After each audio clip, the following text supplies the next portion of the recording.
Hello everyone, I am Shefali. I welcome you all in your accountancy class. We were discussing about dissolution of firm कि जब firm का dissolution हो जाता है means हमें हमारा बिजनेस वाइंड अप करना है, एसेट्स को सेल कर देना है और लाइबिलिटीज़ पे ऑफ हो जाएंगी। तो यहाँ हमें अब क्या अकाउंटिंग प्रोसीजर अपनाना है उसकी हम बात करेंगे। तो हमने सीक्वेंस ऑलरेडी डिस्कस कर ली थी कि सबसे पहले हमें बनाना होता है रियलाइजेशन अकाउंट, जिससे हम सारी एसेट लाइबिलिटीज़ को जो डिस्पोज ऑफ करेंगे। देन हम जो है वो बनाते हैं पार्टनर्स का loan account, partners loan account, then partners capital account and at last cash या बैंक अकाउंट। तो ये हमने सबका रीजंस वगैरह हम डिस्कस कर चुके हैं कि आउटसाइड लाइबिलिटीज़ को हमें रियलाइजेशन से पे करना है। देन जो पार्टनर्स के लोन है उसके लिए अलग से अकाउंट बनेगा, वो रियलाइजेशन के थ्रू हम पे नहीं करेंगे। उसके बाद पार्टनर्स की कैपिटल पे ऑफ होंगी उनके कैपिटल अकाउंट से, और लास्ट में हम हमारा कैश और बैंक अकाउंट जो है वो उसको क्लियर करेंगे। तो रियलाइजेशन अकाउंट हम डिस्कस कर रहे थे, मोस्ट ऑफ द थिंग्स हम लास्ट वीडियो में डिस्कस कर चुके हैं रियलाइजेशन के बारे में कि हमें एसेट से कितना पैसा रियलाइज होगा वो इसमें मेंशन करना है और लाइबिलिटीज़ के लिए हम कितना पे ऑफ करें। एक चीज़ और हम रिपीट कर लेंगे यहाँ जो कि आगे प्रैक्टिकल में हमारे काम आएगी कि एसेट्स को हमने बुक वैल्यू पर ट्रांसफ़र करना है।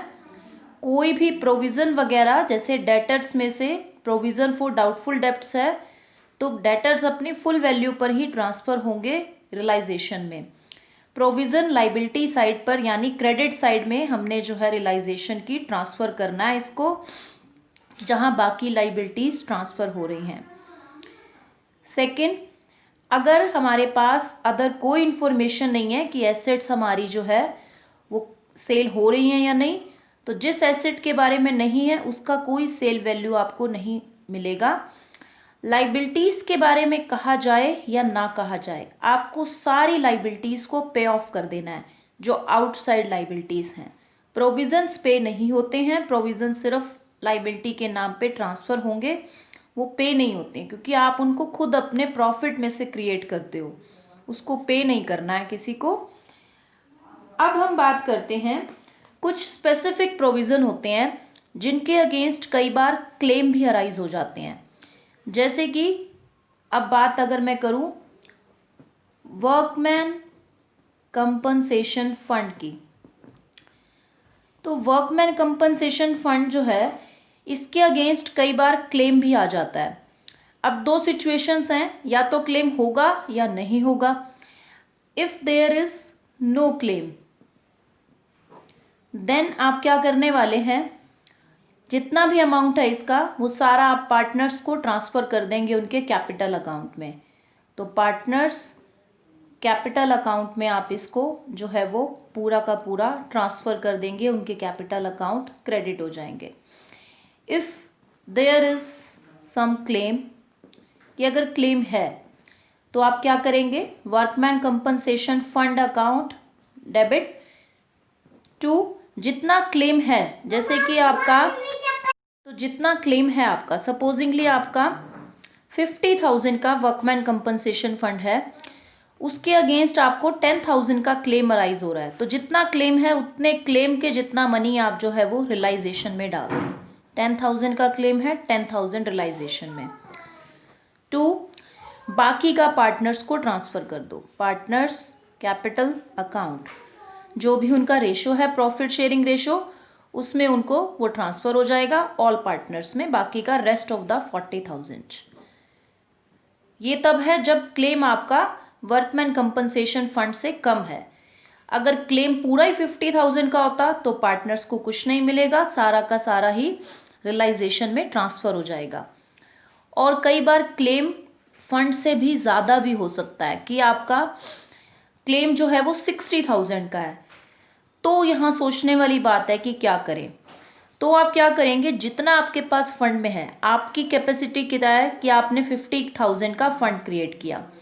इफ क्लेम इज 60,000, देन आप क्या करेंगे, वर्कमैन कंपनसेशन फंड में आपके पास जितना है वो सारा का सारा आप रियलाइजेशन में डालेंगे। टू रियलाइजेशन 50,000, ये तो गया। बट अब रियलाइजेशन के थ्रू आपको पे 60 करना होगा। जब रियलाइजेशन के डेबिट साइड से ये क्लेम पे होगा, देन 60,000 से पे होगा, बिकॉज आपका जो क्लेम आया था वो 60,000 का था। एंट्री क्या हो जाएगी आपकी, रियलाइजेशन टू बैंक 60,000 से पे हो जाएगा। 10,000 एक्स्ट्रा हमारे लग रहे हैं रियलाइजेशन से, ये फर्स्ट एंट्री है। सेकंड हो जाएगी आपकी realization account debit to bank. तो आपने पे 60 किया है, आपने जो ट्रांसफ़र किया था वो 50 था, तो 10,000 का लॉस है, वो अल्टीमेटली पार्टनर्स को ही सफ़र करना होगा at last. Same as it is, यहाँ 10,000 का रियलाइजेशन अकाउंट में ट्रांसफ़र हुआ था, तो रियलाइजेशन से यहाँ 10 ही आपका पे होगा। क्लेम जितना है उतना पे करना है, क्लेम कम है तो कम पे होगा। अब ये तो था थियोरिटिकल डिस्कशन, इसी के लिए हम प्रैक्टिकल क्वेश्चन डिस्कस करते हैं ताकि और क्लियर हो जाए हमें हमारा टॉपिक। तो फर्स्ट इलस्ट्रेशन है आपके पास, उस स्टेटमेंट में आपको डिफरेंट केसेस दे रहा है कि लवन्या एंड प्रिया व partners sharing profit in the ratio of 2:1। Journal entries pass करनी है आपको। 5 टाइप ऑफ केसेस हैं हमारे पास। फर्स्ट केस को हम रीड करें, workman compensation reserve stood at 1,50,000 in the balance sheet and there was no liability towards workman compensation। कोई liability नहीं है। Very easy for us, partners के कैपिटल अकाउंट में उन्हें ट्रांसफर कर दो। तो बना लेते हैं हम यहाँ पर हमारा जर्नल, और इसमें हमने जो है वो फर्स्ट केस से इसको स्टार्ट कर देना है, दैट इज फॉर डेट। तो हम यहाँ फर्स्टली उसने कहा है कि कोई लाइबिलिटी नहीं है, तो आपने बस अपना राइट किया, workman compensation reserve account debit to partner आपके पास है लवन्या एंड प्रिया, 2:1 में जो है वो शेयर कर रही हैं, to Lavanya's capital and to Priya's capital account. 2:1 में ट्रांसफर होगा। आपका वर्कमैन कंपनसेशन रिजर्व में 1,50,000 है। 2:1 मीनिंग 1 लाख मिल जाएंगे फर्स्ट पार्टनर लवन्या एंड 50,000 मिल जाएंगे प्रिया को। नरेशन डाल देंगे हम यहाँ पर कि workman compensation transfer to partners capital account. Entry close. Next case पर आ जाते हैं हम हमारे। सेकेंड केस की स्टेटमेंट में कहा है, workman compensation reserve stood at 1,50,000 in balance sheet. ठीक है, पता है हमें कि इसमें 1,50,000 का रिजर्व है। Liability in the respect of it was ascertained at 90,000। Claim आ गया इस बार 90,000 का, कोई दिक्कत नहीं है। जितना क्लेम है वर्कमैन कंपनसेशन का वो ट्रांसफ़र कर दो रियलाइजेशन अकाउंट में, वर्कमैन कंपनसेशन अकाउंट डेबिट। अब वर्कमैन कंपनसेशन में 1,50,000 है टोटल। चाहो तो सेपरेट एंट्री पास कर लो, एक बार क्लेम में उसको जो है वो जितना क्लेम है वो रियलाइजेशन में डालने की, फिर पार्टनर्स को देने की। 2 अलग एंट्रियां पास करने की बजाय एक सिंगल एंट्री में ही मैं डाल देती हूँ कि 1,50,000 का मेरा वर्कमैन कंपनसेशन फंड में है रिजर्व में। टू अब मेरी जो लाइबिलिटी अराइज हुई है वो है 90,000 की, तो रियलाइजेशन के थ्रू 90,000 रुपीज़ आपके ट्रांसफ़र हो गए। क्लेम का जितना क्लेम था, बाकी का जो है अब बचा मेरे पास 60,000, वो मैं दे दूंगी लवन्या के कैपिटल अकाउंट में और प्रिया के कैपिटल अकाउंट में। तो 60,000 है, 2:1 में देना है 40,000 एंड 20,000। अब इसी एंट्री को मैं ब्रेक भी कर सकती थी कि एक बार वर्कमैन कंपनसेशन का 90,000 डालती रियलाइजेशन में, फिर 60,000 में लवन्या प्रिया को अलग से एंट्री में देती। एक कंबाइंड कर दें तो बिल्कुल ठीक रहेगा, आपको क्लैरिटी रहेगी कि मेरा पूरा वर्कमैन कंपनसेशन रिजर्व जो है वो मैंने राइट ऑफ कर दिया है 1,50,000 का। यहाँ आप नरेशन दे देंगे। अब यहाँ इसके बाद यहाँ ख़त्म नहीं होती बात, बिकॉज जो मैंने ये क्लेम अराइज हुआ था 90,000 का रियलाइजेशन में गया, इसको पे भी तो करना है, तो इसको पे करने के लिए भी एंट्री पास होगी। तो वो एंट्री आप लिखेंगे कि रियलाइजेशन अकाउंट नॉमिनल अकाउंट है, उसके डेबिट साइड से ये क्लेम पे होगा। खर्चा है, डेबिट होगा। Realization account debit to bank. Claim कितने का बोला था इन्होंने? 90,000 का। तो 90,000 का क्लेम आप पे कर दोगे। अब होगी एंट्री क्लोज। नेक्स्ट केस में कहता है कि इस बार आपका क्लेम जो है ना वो पूरा 1,50,000 का क्लेम है। तो इट मीन्स इस बार पार्टनर्स को कुछ नहीं मिलेगा, सारा का सारा आपका रियलाइजेशन में ट्रांसफर होगा। Workman compensation account debit to realization account. इस बार सारा का सारा मेरा ट्रांसफ़र हो जाएगा 1,50,000 पूरा ही रियलाइजेशन में, क्योंकि क्लेम पूरा आ गया, पार्टनर्स के लिए कुछ बचा ही नहीं। ये हो गई ए। अब बी पार्ट इसका है कि रियलाइजेशन अकाउंट से मैंने इस चीज़ को पे ऑफ करना है।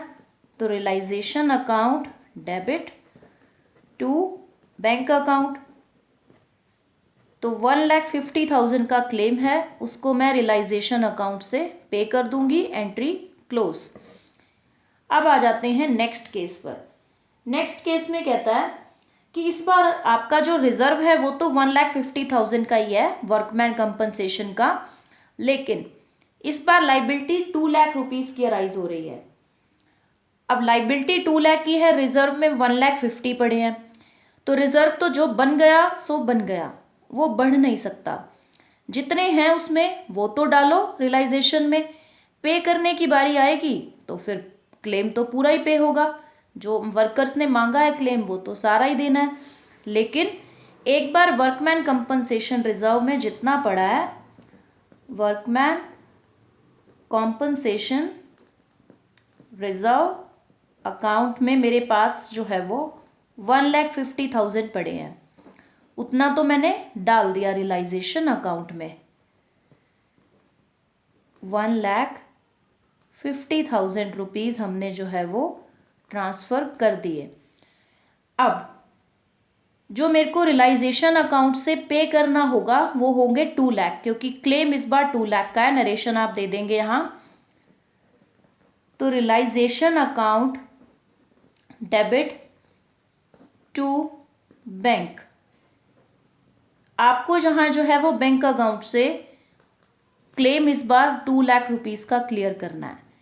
अब ज़रूरी तो नहीं है कि मैं सारा पैसा वर्कमैन कंपनसेशन से ही निकालूं। कई बार हो सकता है खुद की पॉकेट से, यानी फर्म को अपने खुद के पैसों में से भी कुछ पैसा विड्रॉ करना पड़े। जब हमने बनाया था उस टाइम शायद हमें नहीं इतना अंदाज़ा था कि क्लेम ज़्यादा हो सकता है, बट आज क्लेम ज़्यादा हुआ, कोई बात नहीं, फर्म पे कर देगी। बाद में फर्म को जो प्रॉफिट लॉस होगा वो पार्टनर्स ने शेयर करना है, देख लेंगे बाद में अगर लॉस होगा तो। एक बार फर्म अपने पूरे क्लेम जो हैं वो आउटसाइड पार्टीज़ को देती है। यहाँ जो आपके वर्कर्स हैं वो आपके लिए थर्ड पार्टी ही हैं, क्योंकि पार्टनर्स ओनर हैं, बाकी सब थर्ड पार्टीज़ हैं। हमने किसी का भी पैसा देना है तो क्लेम को पूरा क्लियर करेंगे। तो ये इफेक्ट रहता है कि ट्रांसफ़र 1,50,000 रिजर्व हुआ, बट रियलाइजेशन कहेगा भी पूरा क्लेम पे कर दो, प्रॉफिट लॉस को बाद में पार्टनर्स देख लेंगे। नेक्स्ट केस है कि कोई वर्कमैन कंपनसेशन रिजर्व था ही नहीं बैलेंस शीट में, और फर्म को फिर भी 40,000 वर्कर्स को देना पड़ा। फर्म बनाना भूल गई होगी शायद, लेकिन अब क्लेम अराइज हो गया है, कोई दिक्कत नहीं है। क्लेम अराइज हो गया है तो रियलाइजेशन अकाउंट है मेरे पास, जिसके थ्रू मैं सारे खर्चे, सारे क्लेम, हर तरह की लाइबिलिटी को पे करती हूँ। अब भी पे कर दूंगी। 40,000 है, 40,000 पे कर दिए, नरेशन देंगे और एंट्री क्लोज। तो वैसे भी रियलाइजेशन अकाउंट का काम है कि जितनी भी तरह की लाइबिलिटीज अराइज हो उन्हें जो है वो पे कर देना, ये काम है रियलाइजेशन अकाउंट का। तो कहे या ना कहे लाइबिलिटीज तो पे करनी ही पड़ती हैं रियलाइजेशन अकाउंट से। इसी तरह से आपको एसेट्स को ट्रांसफर करना होता है, रियलाइजेशन के डेबिट में लाइबिलिटीज ट्रांसफर करनी होती हैं रियलाइजेशन के क्रेडिट साइड में। इसी पर बेस्ड है हमारे other illustrations, other topics. We will discuss it later. That's all for today. Thank you so much.